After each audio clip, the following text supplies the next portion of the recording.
오라 우리가 여호와께로 돌아가자. 오라 우리가 여호와께로 돌아가자. 여호와께서 우리를 찢으셨으나 도로 낫게 하실 것이요 여호와께서 우리를 찢으셨으나 도로 낫게 하실 것이요 우리를 치셨으나 싸매어 주실 것임이라. 우리를 치셨으나 싸매어 주실 것임이라. 호세아 6장 1절 말씀. 호세아 6장 1절 말씀. 우리의 선포하겠습니다. 여호와 하나님 우리가 하나님께로 돌아갑니다. 기쁘게 받아 주옵소서. 여호와 하나님 우리가 하나님께로 돌아갑니다. 기쁘게 받아 주옵소서. 말씀으로 돌아갑니다. 우리의 앞길을 인도하여 주옵소서. 말씀으로 돌아갑니다. 우리의 앞길을 인도하여 주옵소서. 기도로 돌아갑니다. 우리의 난관을 돌파하게 하옵소서. 기도로 돌아갑니다. 우리의 난관을 돌파하게 하옵소서. 한국교회가 속히 예배를 회복하게 하옵소서. 한국교회가 속히 예배를 회복하게 하옵소서. 한국교인들이 속히 사랑을 회복하게 하옵소서. 한국교인들이 속히 사랑을 회복하게 하옵소서. 예수님의 이름으로 기도합니다. 예수님의 이름으로 기도합니다. 아멘. 아멘. 반드시 여러분의 선포 기도대로 될 줄 믿습니다. 감사합니다. 제가 우리의 선포 밑에 이렇게 적었습니다.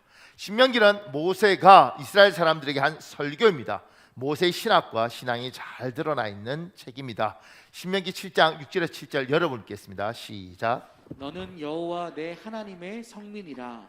내 하나님 여호와께서 지상 만민 중에서 너를 자기 기업의 백성으로 택하셨나니 여호와께서 너희를 기뻐하시고 너희를 택하심은 너희가 다른 민족보다 수요가 많기 때문이 아니니라. 너희는 오히려 모든 민족 중에 가장 적으니라. 아멘. 우리 신명기 7장 6절에 이렇게 되어 있습니다. 작은 1번에요. 너희는 여호와 내 하나님의 성민이라. 우리는 하나님의 거룩한 백성입니다. 다르게 표현하면 우리는 하나님 사람입니다. 하나님이 다른 사람들에게 이렇게 말씀하시는 것입니다. 제 내 사람이야, 넌 건들지 마라. 이렇게 이야기하는 것입니다. 우리가 하나님의 성민, 거룩한 백성 이렇게 이야기하지 않습니까? 하나님 사람이라는 거예요. 그러니까 사람이란 존재는 항상 어떤 바운드리를 정리하더라고요. 그래서 내 가족, 내 이웃, 그 다음에 내 교회 이렇게 바운드리를 치죠. 그리고는 이 울타리 안에서 소속감을 느낍니다. 그래서 참 놀라운 건 뭐냐면 제가 저희 아들 또는 제가 저희 가족에 대해서 욕을 하든 불평을 하든 그건 괜찮더라고요. 근데 누군가가 제 아들에 대해서 그렇게 말을 하면 마음이 상하는 거예요. 제가 우리 교회에 대해서 우리 교회는 왜 이래? 이런 건 괜찮더라고요. 근데 다른 사람이 우리 교회에 와서 그런 이야기를 하면 마음이 상하는 거예요. 이게 소속감이 가지고 있는 속성이더라고요. 하나님이 이야기하는 거죠. 얘들은 이스라엘 백성은 내 사람들이야. 그러니까 얘들이 잘못하면 내가 야단치고 내가 나무라고 때로는 죽이니 살리니 내가 할 거야. 근데 너희는 그런 말 하지 마. 얘들은 내 거니까 내가 알아서 할 테니까 너희가 좋다 나쁘다 하지 마. 이렇게 하는 거예요. 그래서 하나님 이야기하는 거죠. 얘들은 내 사람이야. 얘는 내 사람이야. 그러니까 내가 알아서 할 테니까 너는 뭐라고 그러지 마. 이스라엘 사람에게 하나님이 이스라엘을 하나님의 성민이라고 이야기할 때, 하나님의 거룩한 백성이라고 이야기할 때 그 의미는 그겁니다. 이게 그냥 이스라엘 사람들에게 하는 것이 아니라 하나님이 우리한테도 하시는 이야기예요. 얘야, 너는 내 사람이야. 네가 부족해서 사람들이 뭐라 그러든, 네가 부족하고 연약한 것 때문에 너가 뭐라 그러든, 또는 내가 나무라 하더라도 얘야, 너는 내 사람이야. 그러니까 저들이 뭐라 그러는 것은 나 굉장히 속상한데 얘야, 너는 내 사람이야. 요 이야기에 대한 이야기를 조금 더 하려고 그래요. 그 밑에요. 나는 자존감이 낮은가 높은가? 자존감이 낮은 사람은 결코 세상에서 행복하게 살 수 없습니다. 그 밑에 자존감 낮은 사람은 작은 일에도 자존심이 상합니다. 자존감이 낮은 사람은 사과하지 않습니다. 사과해도 먼저 하지 않습니다. 자존감이 낮은 부모는 자식과 자존심 싸움을 합니다. 자식에게 져주지 않습니다. 지금 오늘 하나님의 성민에 관한 이야기를 할 때 자존감에 관한 이야기부터 시작을 해야 될 것 같아요. 사람에게는 자존감이 있고 자존심이 있다고 이야기를 하더라고요. 근데 자존감이라는 건 뭐냐면 내가 내 스스로에 대해서 만족감을 느끼는 겁니다. 그러니까 사람들 보면 자기에 대해서 굉장히 만족감이 있는 사람이 있고 자기에 대해서 늘 불만감이 충만한 사람이 있습니다. 이게 자존감이고, 자존심은 내 안에 있는 게 아니라 이 바깥에서 다른 사람의 평가에 의해서 내가 받는 영향입니다. 그러니까 자존심 상해. 누가 무슨 말을 했는데 그게 내 자존심을 상하게 한 거예요. 그런데 재밌는 것, 자존감이 높은 사람은 자존심을 잘 상해하지 않는다는 거예요. 자존감이 낮은 사람은 자존심을 많이 상하게 한다는 거예요. 그러니까 교회도 교회마다 성도들이, 우리가 다 하나님의 교회지만 성도들이 구성원들이 있잖아요. 그 성도들이 자존감이 낮은 교회가 있습니다. 그 자존감이 낮은 교회는 늘 부딪히고 시끄러운 이유가 자존심들을 많이 상해하는 거예요. 자존감이 높은 교회가 있습니다. 거기는 자존심 상할 일들이 별로 없습니다. 제가 자란 교회에서 재밌었던 건, 목사님이 이렇게 성도들하고 악수하면 놀라운 게, 목사님들이 성도하고 인사하고 예배 마치고 악수하는데 그 악수하는 것 때문에 상처받는 사람들이 있는 거예요. 자존심 상한 사람들이 있는 거예요. 그래서 저는 이제 목사님이 누구 손은 잡아주고 누구 손은 안 잡아줘서 자존심 상한 줄 알았는데 그게 아니고, 누구 손은 꽉 잡아주고 누구 손은 덜 잡아주고 이렇게 자존심 상하는 거예요. 이해가십니까? 그걸 어떻게 보지? 그러니까 목사님이 누군 손을 잡을 때, 악수할 때 안녕히 가세요 이게 힘 있게 탁 잡아주면 많이 사랑하는구나. 그리고 내가 손을 잡았는데 힘을 빼고 이렇게 잡으면 난 덜 사랑하는구나, 이렇게 가는 거예요. 그래서 제가 우리 교회에서 악수 안 하는 거예요. 제가 그분 보니까 골치 아프더라고. 그리고 더 웃긴 건, 성도가 말하지만 말아주면 더 골치 아파. 제가 나중에 물어봤죠. 누군 꼭 잡아주시고 누군 이렇게 슬 잡아주신다고 그러는데 뭐예요? 그러니까, 야, 지금 이 몇천 명을 악수를 한번 해봐라. 나중에 손에 마비가 온다, 이렇게 이야기하시더라고요. 그런데 목사님 그러든지 간에 어떤 성도는 마음이 막 상해하는 거예요. 그럼 왜 그럴까? 아무것도 아니잖아요. 목사님 뭐 힘이 없는가 보지 뭐 이럴 수도 있는데, 그게 내 만족감이 많은 성도는 별로 그런 거 신경 안 써요. 근데 내 자존감이 떨어지는 성도들은 자존심이 많이 상한 거지. 목사님은 막 웃어주고 나는 안 웃어주고, 이렇게.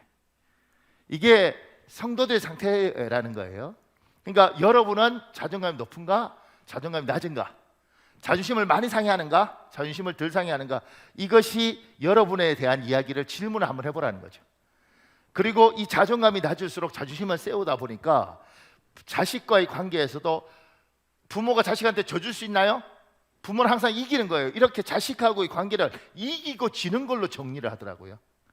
아니, 부모가 자식 이겨서 뭐 하겠어요?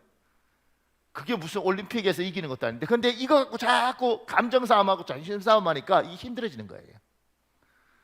그게 자존감이 내가 높은가 낮은가 굉장히 중요한 문제 중에 하나더라고요. 예수를 안 믿는 게 아니에요. 예수를 믿는데 이것 때문에 예수 믿는 사람이 행복하지 않고 예수 믿는 사람이 굉장히 피곤한 경우를 많이 겪더라는 거예요.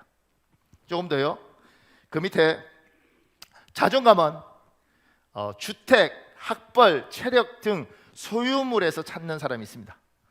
그 사람은 결국 불행할 것입니다. 그 사람들이 자존감이 높아질 때 내가 학벌이 좋고 내가 좋은 집에 살고 이러면 자존감이 높아져요. 근데 그 자존감은 오래 가지 못한다는 거죠. 왜냐하면 나보다 학벌 좋은 사람을 만나는 순간 내 자존감은 무너지는 겁니다. 나보다 더 좋은 집에 사는 사람을 만나는 순간 나는 초라해지는 겁니다. 그러니까 자존감은 바깥에서 내가 가진 어떤 것을 가지고 자존감을 찾으면 반드시 이 자존감은 오래 가지 못해요. 왜냐하면 어떤 분들 이런 거 있지 않습니까? 목사님, 저는 아주 잘생기게 태어났습니다. 아니, 나이가 60이 되고 70이 되면 그 잘생긴 거 없어진다니까요. 저 여자분은 너무너무 곱고 예쁜, 아니 나이 70이 되고 80이 되면 그 예쁜 거 없어진다니까. 저분은 뭐 영어고 뭐고 그렇게 뛰어, 나이 70이 되고 80이 되면 말투가 어눌해지고 내 이렇게 돌아가는 속도가 떨어지기 때문에 자존감이 떨어질 수밖에 없는 거예요. 그러니까 여기서 찾으면 안 된다는 거예요. 자존감은. 조금 더요. 하나님을 믿는 사람은 자존감이 낮을 수 없습니다. 자존감이 높습니다. 진정한 자존감은 존재로부터 오기 때문입니다. 나는 누구인가에 분명한 답을 가지고 있어야 합니다. 그러니까 교회 안에서 자존심 싸움하는 건 문제가 있다는 거죠. 왜 문제가 있느냐면 예수 믿는 사람은 반드시 자존감이 높아야 되는데 예수를 믿는데도 불구하고 하나님을 믿는데도 불구하고 자존감이 낮으니 자꾸 자존심 싸움을 하고 자존심 싸움을 하니까 교회가 시끄럽고 교회 다니면 상처받는 거예요. 그러면 왜 하나님을 믿는 사람이 자존감이 높은가? 자존감은 여기에서 찾는 게 아니고 내 안에서 찾는 거예요. 근데 인간의 이 안에 뭐가 있는가?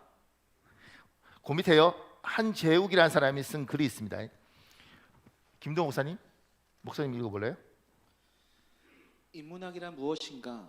인문학에 관한 국내외 학자들의 수많은 정의들이 있다. 이어령 교수는 나는 어디에서 왔는가? 나는 누구인가? 나는 어디로 가는가? 라는 질문에 답하는 학문이 인문학이라고 했다. 인문학은 다른 학문과는 달리 본질을 보려 한다. 이 점이 정말 매력있다. 인문학은 인간에 대한 학문, 곧 인간에 대한 자기 인식의 과정이자 인간적인 것에 대한 열망이라는 자기 정체성을 가진다. 즉 인문학은 나는 누구인가, 아름다운 삶은 무엇인가를 탐구하는 학문이다. 인문학의 주인은 하나님, 인문학을 하나님께, 인문학의 주인은 하나님이시다.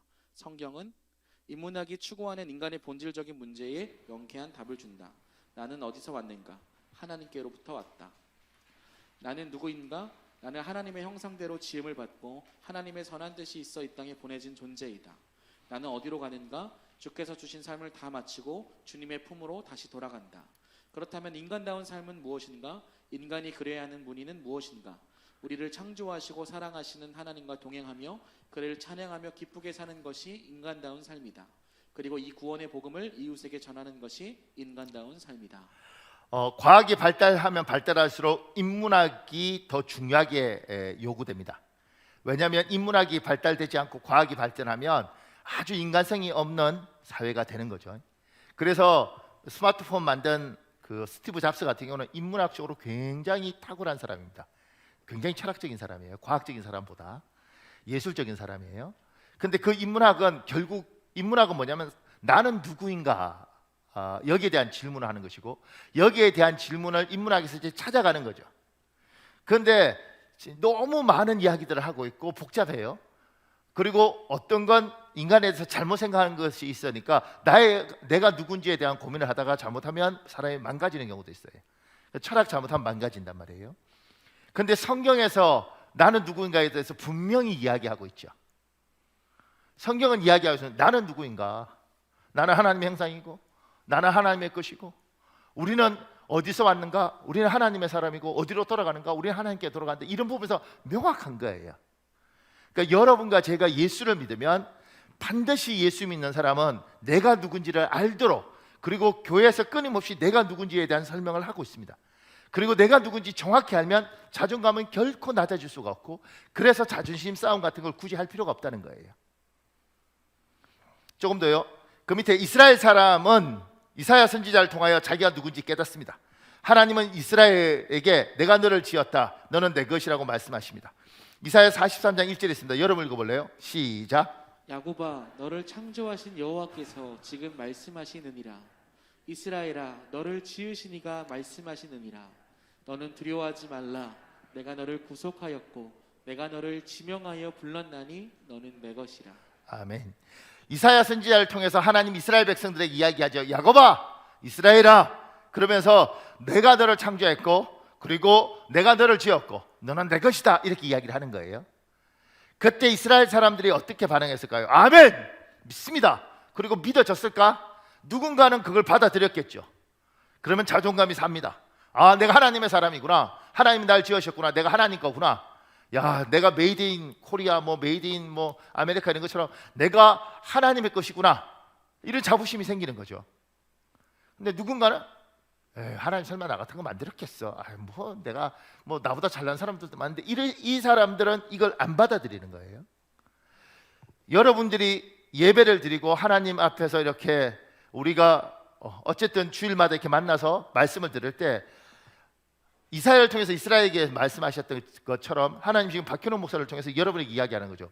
여러분, 오늘 이렇게 예배하는 당신들은 하나님의 사람입니다. 이게 아멘, 그리고 믿어지는 것이 큰 복인 줄 믿습니다.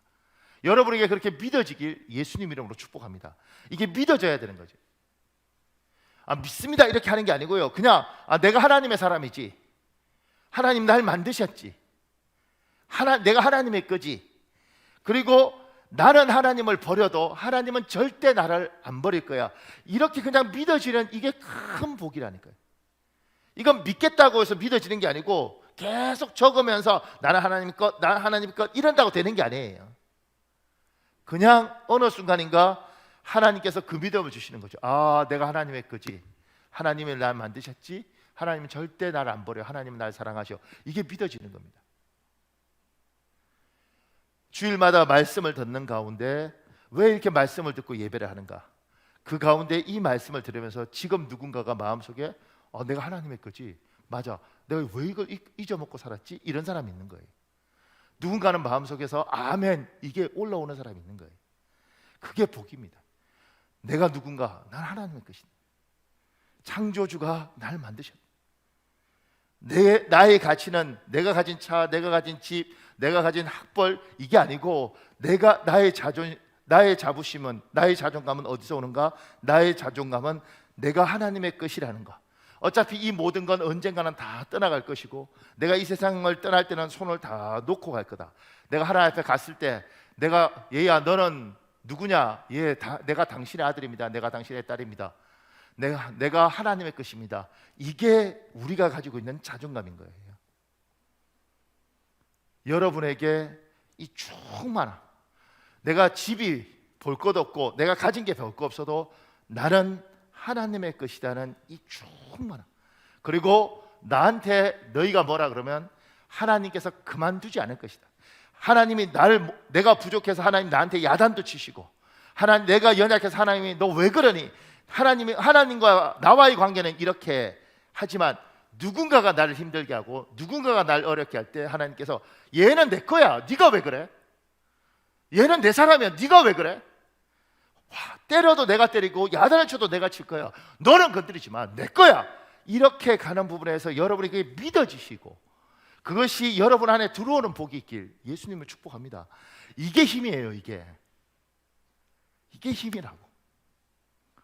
사람이 뭐라 그러든지 간에 나는 하나님 거예요. 나를 죽여도 하나님이 죽이고 살려도 하나님이 살려. 니들이 뭔데? 그래서 뭐라고 그러든지 간에 자존심이 상하는 것이 아니고 나에게 이게 있는 겁니다. 그러니까 교회 안에서 속상하는 건 뭐냐면 교인들 중에 목사님 자존심 상해요. 목사님 누군 좋고 누군 나쁘고 나는 이런 모든 것들이 사람이 그럴 수 있죠. 그런데 당신이 하나님의 거란 이 충만함이 있으면 과연 이런 것들이 나를 흔들 수 있는가? 그러니까 여러분뿐만 아니라 우리 목사들도 늘 여기에서 성경 읽고 기도하고 찬송하고 충만하면 이깁니다. 그런데 사람들은 다 그러더라고요. 제가 시골에 우리가 갔다가 제가 젊은 목사일 때 애들 데리고 시골에 가서 수련회를 하고 오면서 시골 목사님한테 목사님 저희들을 위해서 축복기도 한번 해주십시오 이랬거든요. 그때는 저희가 어리니까 목사라도. 근데 그분이 이렇게 말하더라고요. 나 같은 시골 목사한테 무슨 축복기도를 받으세요? 그냥 올라가세요 이러더라고요. 전 그때 그거 너무 놀랐어요. 그러니까 시골에 계시면서 자존감이 떨어질 대로 떨어진 목사님도 계시더라는 거예요.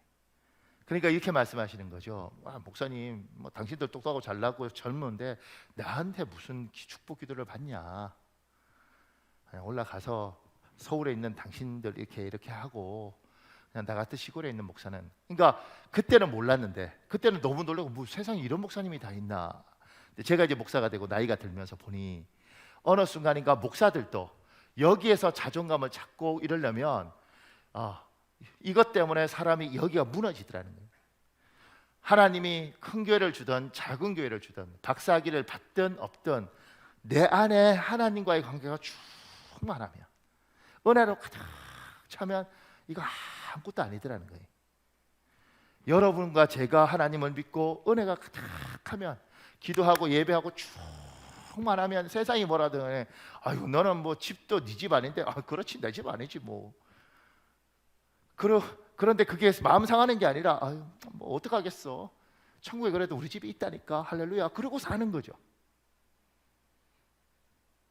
아유 너는 그 나이에 이제 회사에서 쫓겨났다며 이거 뭐 나이 들면 쫓겨나지 어떡하겠어. 내 회사도 아닌데 그래도 충만하면 하나님이 또 어떻게 해주시겠지, 이런 것들이 있는 겁니다. 왜 우리가 상하는가? 은혜가 없고 하나님과 나와의 관계에서 내가 하나님의 거라는 것이 약해지면 자존감이 내려앉고 그때부터 자존심 싸움하기 시작하는 거예요. 초라해지는 겁니다. 조금 더요.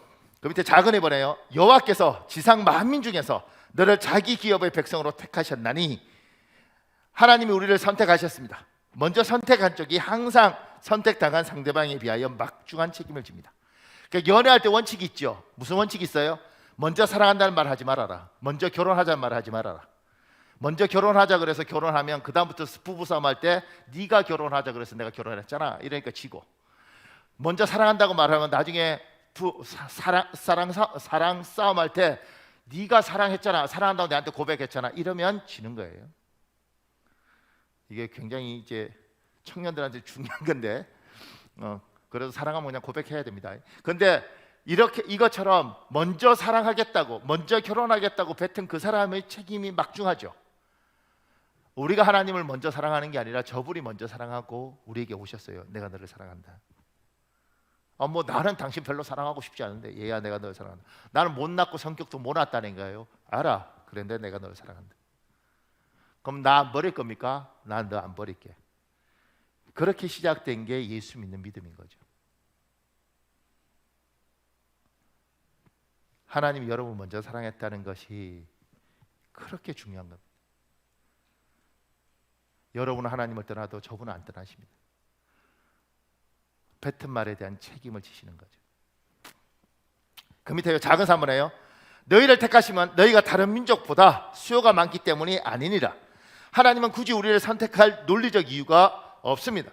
오히려 선택하지 않아도 되는 요소가 차고 넘칩니다.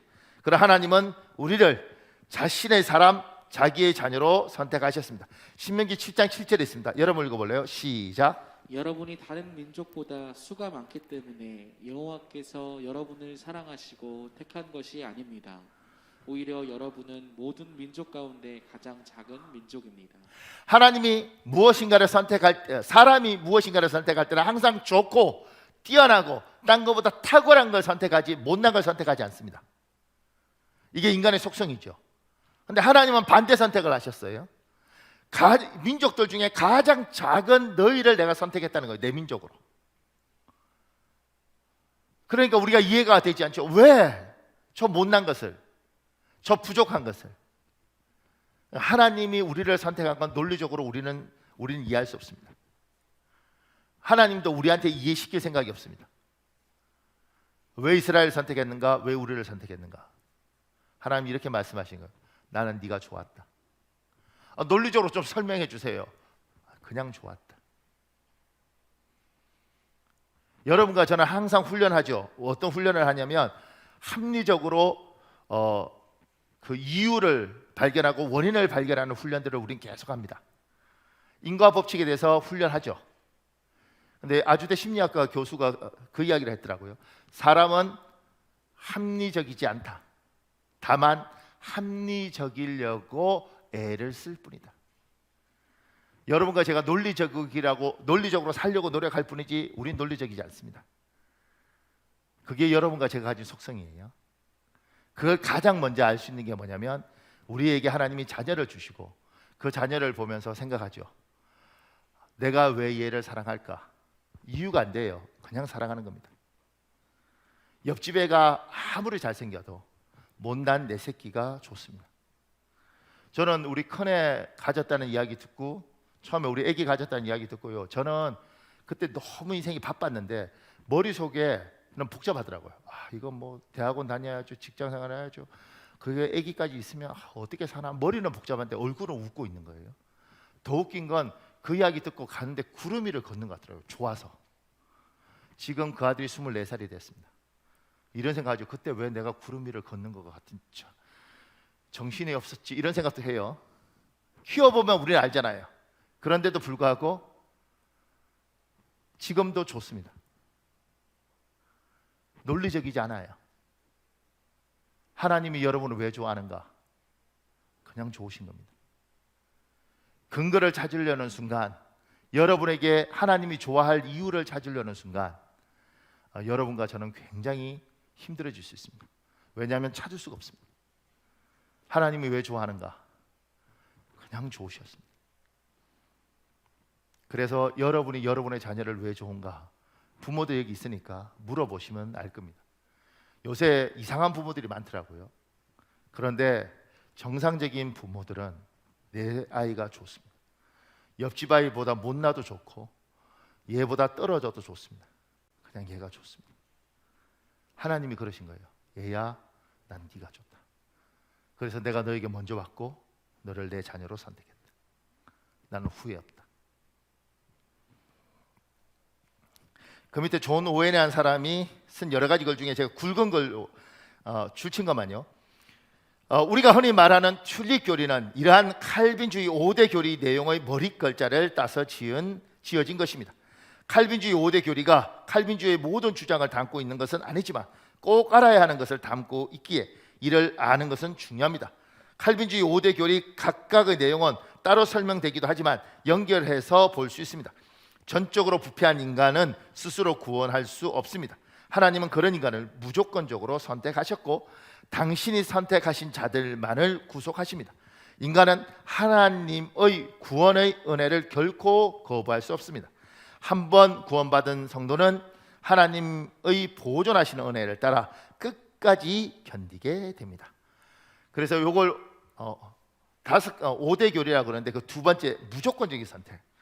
하나님이 나를 왜 자기 백성으로 삼았는가, 자기 자녀로 삼았는가? 우리는 몰라요. 그냥 선택하신 겁니다. 그러니까 여러분이 잘나서 선택하신 거 아니고 그냥 선택하신 겁니다. 그러니까 믿어져야지 복이 있는 거예요. 왜냐하면 논리적으로 근거가 없기 때문에. 하나님이 당신을 사랑하십니까? 예. 왜요? 잘 모르겠어요. 그런데 믿어집니다. 하나님이 당신의 아버지십니까? 예. 왜요? 모르겠어요. 그런데 하나님을 나는 아버지라고 믿어집니다. 여러분한테 그런 거 있잖아요. 큰 복 받으신 겁니다. 조금 더요. 4번에요. 작은 4번에요. 오히려 모든 민족 중에 가장 적으니라. 하나님은 우리를 사랑하시고 택한 이유를 굳이 찾으라면 모든 민족 가운데 가장 작은 민족이기 때문입니다. 이것도 놀라워요. 모든 민족 중에 가장 큰 민족이 아니라 가장 볼 것 없는 민족이라는 거죠. 그 밑에요. 모든 민족 가운데 가장 작은 민족이라는 표현에 마음 상하지 않아야 합니다. 그 이유는 하나님이 볼 것 없는 작은 민족에게 관심을 가지고 자기 사람으로 선택하신 것은 그들에게 특별한 무엇을 해주고 싶기 때문입니다. 그들을 통하여 큰 민족도 이룰 수 없는 놀라운 일을 이루고 싶기 때문입니다. 그래서 우리는 기대해야 합니다. 하나님이 신명기에서 모세를 통해서 이스라엘 백성한테 이야기할 때 내가 수없이 많은 민족 중에 너희를 선택해서 내 민족으로 삼았다. 너희가 내 백성으로 삼았다. 그 이유는 너희가 가장 작기 때문에. 굳이 찾으라면 가장 작고 가장 못났고 가장 볼 것 없기 때문에 너희를 선택했다. 이게 다른 데 이야기하는 게 아니고요. 우리에게도 속하는 거예요. 하나님 왜 나를 당신의 백성 삼으셨습니까? 우리 입장에서는 하나님이 나는 그냥 네가 좋았다. 근데 굳이 너를 선택한 이유라면 네가 너희 집안에서 제일 못났고 네가 너희 형제 중에서 제일 부족했고 네가 너희 동네에서 제일 볼 게 없는 아이였기 때문에 난 너를 선택했다. 이렇게 이야기하는 거예요. 우리가 마음은 굉장히 상할 수 있잖아요. 우리는 우리가 잘났다고 생각하는 사람이 있을 텐데 근데 정말 은혜 받은 사람은 거기에 대해서 아멘 이럴 수밖에 없습니다. 여러분과 제가 살아온 인생을 보면서 하나님 맞죠? 사람들은 저보고 괜찮다고 이야기하고 사람들은 저보고 똑똑하다고 이야기하지만 하나님 알죠? 제가 우리 집안에서 제일 못난 줄 제가 압니다. 제가 성격이든 뭐든 제일 부족하다는 걸 제가 압니다. 믿음이 있으면 이렇게 인정하게 됩니다. 인정되십니까? 제가 하나님 우리 형제 중에 제일 못났죠. 지금 제가 제일 잘 살고 제가 제일 똑똑하고 이렇게 되어 있지만 사실 알고 보면 제가 제일 못났죠. 그 밑에요. 고린도 교회 교인들에게 보낸 편지인 고린도전서를 통하여 사도 바울은 모든 민족 가운데 가장 작은 민족을 하나님의 사람으로 사랑하시고 택한 이유를 설명합니다. 고린도서 1장 26절에서 29절 여러분 읽겠습니다. 시작. 형제들아 너희를 부르심을 보라. 육체를 따라 지혜로운 자가 많지 아니하며 능한 자가 많지 아니하며 문벌 좋은 자가 많지 아니하도다.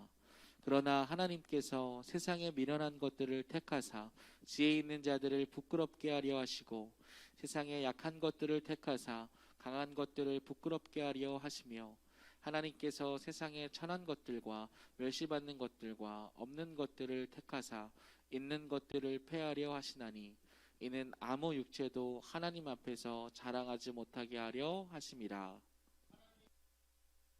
하나님이 굳이 이스라엘 백성을 선택한 이유는 가장 작다는 거예요. 왜 가장 작은 사람을 선택했는가? 고린도전서에 그 근거가 있는 거예요. 작은 일본에요. 이는 아무 육체도 하나님 앞에 자랑하지 못하게 하려 하십니다. 자기 힘만으로 성공한 사람은 자부심이 있습니다. 우리는 너무나 자주 넘치는 자부심이 교만이나 거만으로 변질하는 것을 목도합니다. 그러나 하나님의 응원과 도우심으로 성공한 사람들의 자부심은 결코 교만이나 거만으로 변질하지 않습니다. 하나님의 사람도 잠시 잠깐 실수할 수 있으나 결코 하나님은 자기 사람을 교만하거나 거만하게 살도록 놓아두지 않습니다. 하나님이 왜 가장 보잘것없는 이스라엘 민족을 자기 백성으로 삼았는가? 하나님이 고린도 교회에 왜 못나고 부족한 사람들을 선택하셨는가? 하나님은 우리들도 하나님 앞에 은혜 받은 사람들이 고백하는 것처럼 참 내가 부족하고 참 모난 부분이 많습니다, 이렇게 고백하는 우리를 왜 하나님이 선택하셨는가? 잘난 사람이 성공하면 그들은 정말 잘나서 그들이 지도하는 세상은 굉장히 각박합니다. 제가 이런 말 잘하잖아요. 이제 우리 교회도 이제 그런 경우가 좀 있는데, 아버지가 잘난 사람, 아버지가 잘나고 똑똑하고 탁월한 집의 아이들은 인생이 참 초라합니다. 그리고 항상 주눅들어 있습니다. 제하고 아는 목사님이 나중에 목사님이 되셨는데 서울대 의대를 나와서 이제 뭐 의사 하다가 나중에 목사가 되셨어요. 그런데 이제 평생 이제 뭐 신학 그러니까 의대 교수로 살았는데 아들이 셋이에요. 아들 셋 다 박사예요. 근데 큰 아들은 중앙대 의대를 들어와서 박사가 됐어요. 그 아버지가 이제 중앙대 교수였는데. 근데 생각해 보세요. 중앙대 의대에 나와서 뭐 의사로 잘 살고 있는데 그 부인도 의사예요. 근데 아버지 앞에 쓰면 항상 부족한 거죠. 서울대 의대 나온 의사 앞에 중앙대 의대 의사는 항상 거의 돌 뭐 이런 거더라고. 그러니까 제가 이렇게 이제 그 집 보면서 아버지가 늘 그러는 거죠. 아버지는 별거 아니에요. 야, 너희는 왜 이건 못하냐? 이렇게 말을 하면 애는 주눅이 드는 거예요. 근데 제가 우리 동네, 우리 교회 이 동네를 보고도 제가 놀라는 건 뭐냐면 열심히 산 아버지들이 생각보다 많아요. 우리 교회도. 그래서 나름대로 자수성가를 했어. 그리고 아이를 보니 열심히 살지 않아. 근데 아이들은 또 아빠를 보고 엄마를 보면 주눅이 들어. 내가 저만큼 갈 수 있을까? 그렇게 구조가 돼 있어요. 근데 하나님이 없으면 이렇게 되는 거죠. 너 왜 그것밖에 못하니? 이렇게 가는 거예요. 내가 어떻게 산 줄 알아?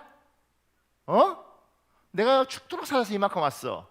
이 말에 애는 갈 데가 없습니다. 이런 사람들이 아버지로서, 어머니로서, 이런 사람이 대통령으로서, 이런 사람이 뭐 국회의원으로 이렇게 있으면 세상, 이런 사람들이 지도자가 되면 세상 다 우습게 보이는 거예요. 네가 그렇게 못한 건 그렇게 열심히 안 살아서 그래. 내가 어떻게 산 줄 알아? 내가 뼈를 갈아서 살았어. 이렇게 이야기하는 거예요. 이들이 리더가 다 돼 있는 세상이 행복한 세상이겠습니까? 아니면 모든 사람이 짓눌려 사는 세상이겠어요? 그러니까 하나님은 이 사람들을 세우는 게 아니에요. 타고날 때부터 잘나고 똑똑한 사람을 세우는 것이 아니고 못나고 부족한 사람들을 찾아가셔서 나는 네가 좋다. 굳이 나는 그냥 좋은데 굳이 찾으라면 네가 너희 집안에서 제일 못났고 네가 체력이 제일 약하고 네가 말 주변에 제일 없고 네가 공부를 제일 못하기 때문에 난 너를 사랑한다. 그리고 얘야, 내가 너를 통해서 잘난 네 형을, 내가 너를 통해서 잘난 네 누나를 내가 다 부끄럽게 할게. 내가 널 높여줄게. 내가 도와주고 내가 응원하고. 너도 열심히 살았지만 열심히 산다고 다 잘 되나? 열심히 산다고 다 성공하나? 근데 내가 널 도와서 이만큼 세워줄게. 잊지 말아라. 네가 열심히 살아서 이만큼 온 게 아니라 네가 열심히 산 것보다 더 중요한 건 내가 도와서 이만큼 왔다는 거다.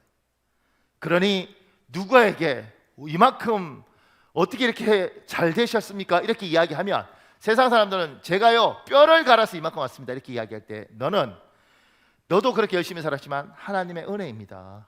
하나님이 안 도우셨으면 이만큼 오지 못했습니다. 그렇게 이야기하고 그걸 너의 자식한테 이야기할 때도 아빠는 어떻게 그렇게 아빠 뼈를 갈아서 이만큼 왔어 이렇게 이야기하는 거잖아. 아빠 열심히 살았지 근데 하나님이 도와주셨어 이만큼 왔지.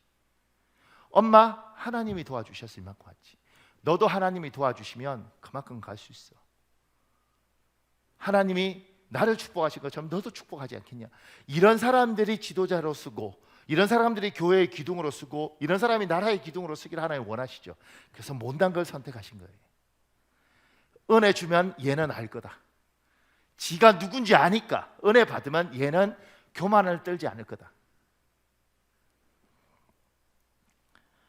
그래서 그 밑에요 하나님의 응원과 도우심으로 성공한 사람은 나를 자랑하지 않고 하나님을 자랑합니다.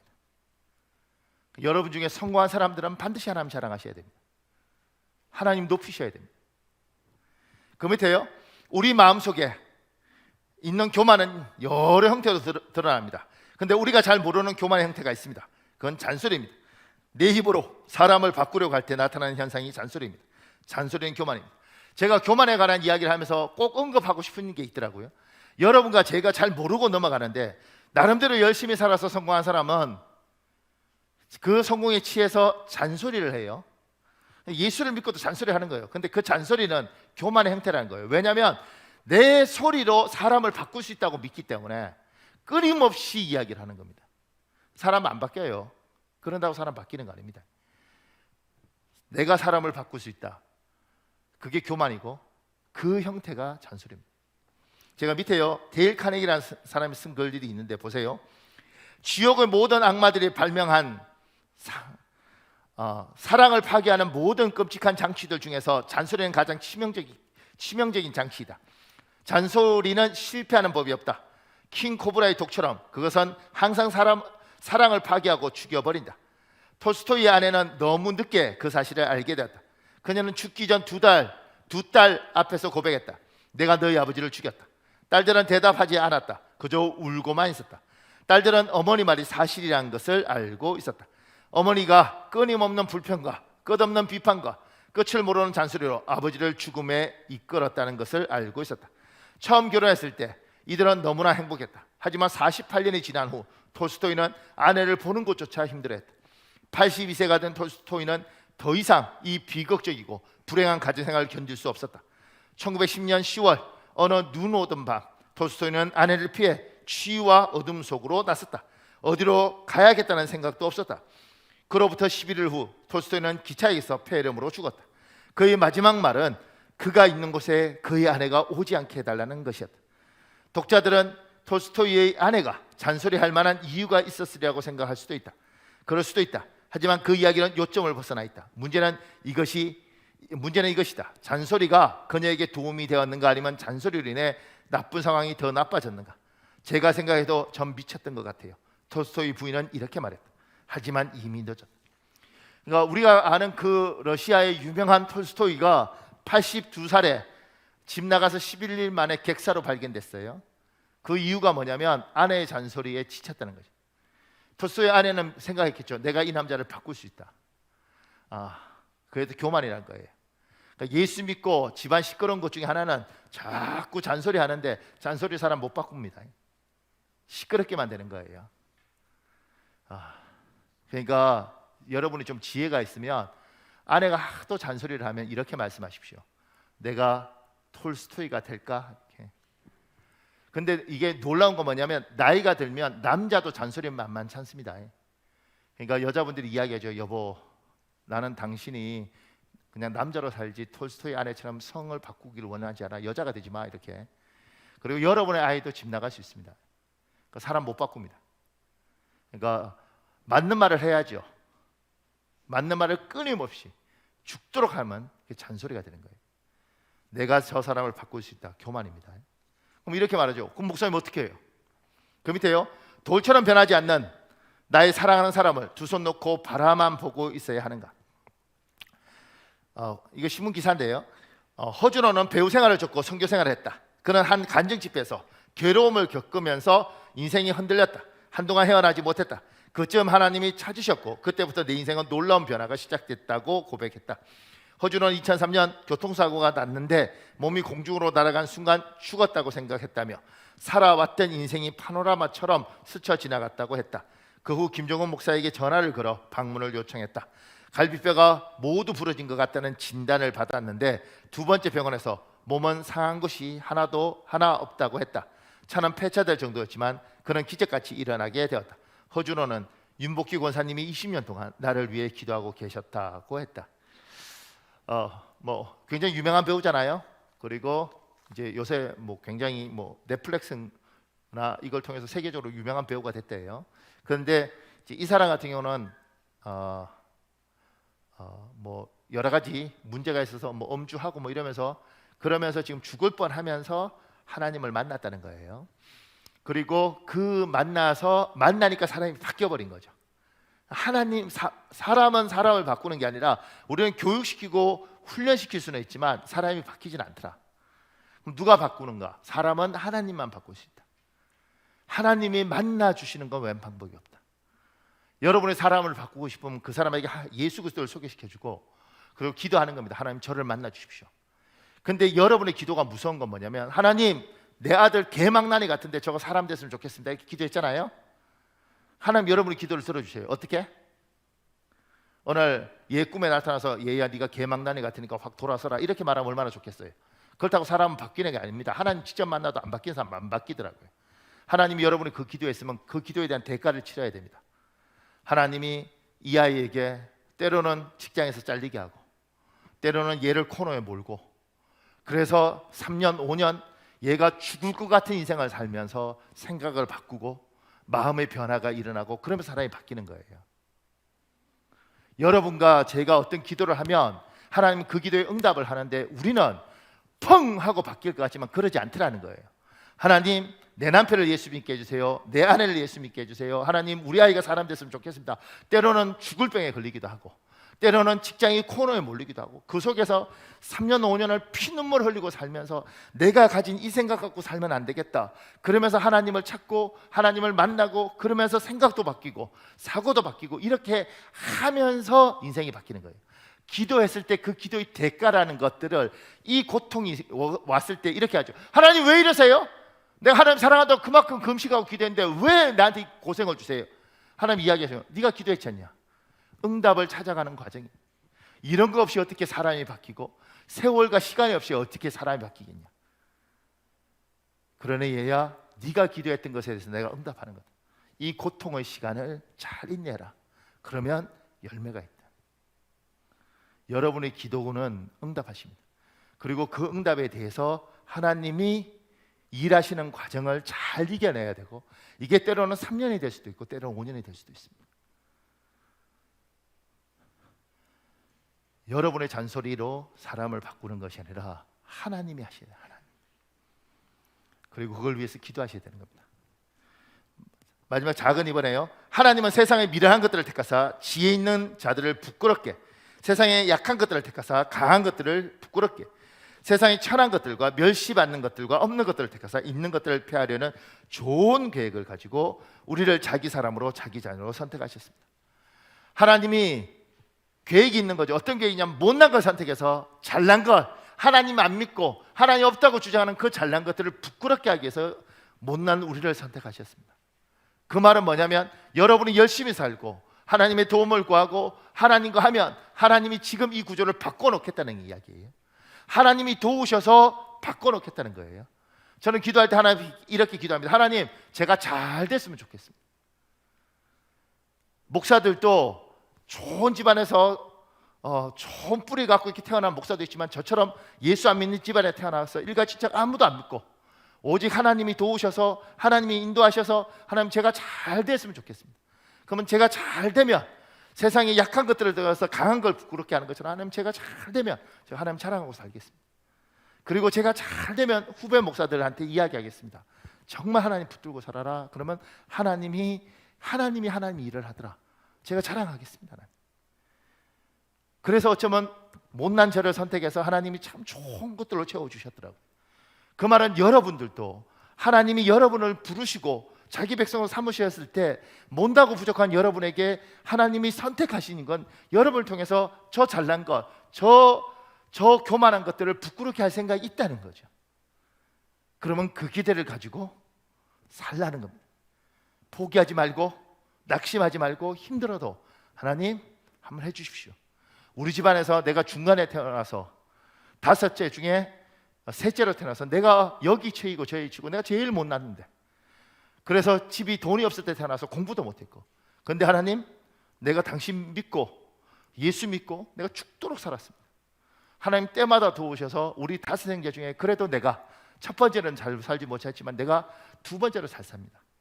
하나님 나를 더 높이셔서 예수 믿고 하나님 붙들고 산 사람에게 하나님 어떻게 하셨는지 내가 자랑하고 살겠습니다. 당신 높이고 살겠습니다. 나한테 복 주십시오. 복 받으면 나만 사는 것이 아니라 하나님 높이고 살겠습니다. 내가 나누고 살겠습니다. 사랑하는 여러분, 우리 한 7분만 기도하려고 합니다. 이 시간에 주여 한번 간절히 부르짖고 여러분에게 하나님 주신 무엇인가가 있을 텐데 어떤 말씀을 붙잡고 기도하겠습니까? 이 시간에 주여 한번 간절히 부르짖고 성령께서 여러분에게 주시는 말씀을 들을 때 여러분 마음에 왔던 그 말씀을 붙들고 우리 7분 정도 기도하겠습니다. 주여, 아버지 하나님 여호와여 도와주십시오. 아버지 하나님 여호와여 도와주십시오.